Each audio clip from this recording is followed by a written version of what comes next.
It's aerospace in particular is really interesting right now because of what we just said with COVID.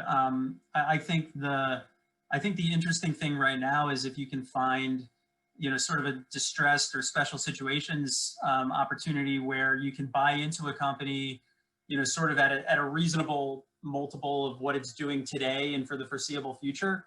But with the recognition that you might have some, a lot of upside if things recover back to 2019 levels within a reasonable period of time, within 2, 3, 4 years. So, like basically manufacturing production is ground to a halt.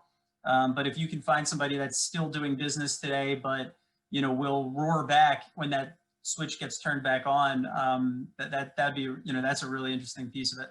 Got it. I'll answer the second question first because that's easy. Almost always the main growth driver in aerospace and defense is the U.S. military. 9 times out of 10, they're the ones leading the charge on developing and spending technology, even technologies that you consider today to be, consumer devices, things that you buy on Amazon or use for yourself, probably started life as military technology, whether it's, certain telecom or, today, like a lot of development going on with virtual reality and augmented reality in the military that, won't be commercial for 5 or 10 years from now. So the answer to what are the drivers is almost always the U.S. military's objectives. And on that note, what are they focused on right now as sort of the next generation? Space is a big one. The U.S. just launched the Space Force, which will become another, branch of the military.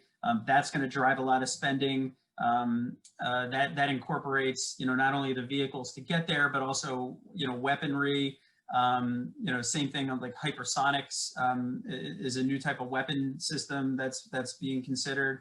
And then the other frontier that's being fought now is on the cyber side.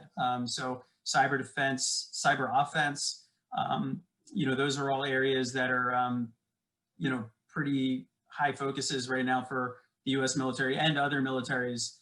But it's, driving a lot of innovation, a lot of new company formation, and a lot of investment right now.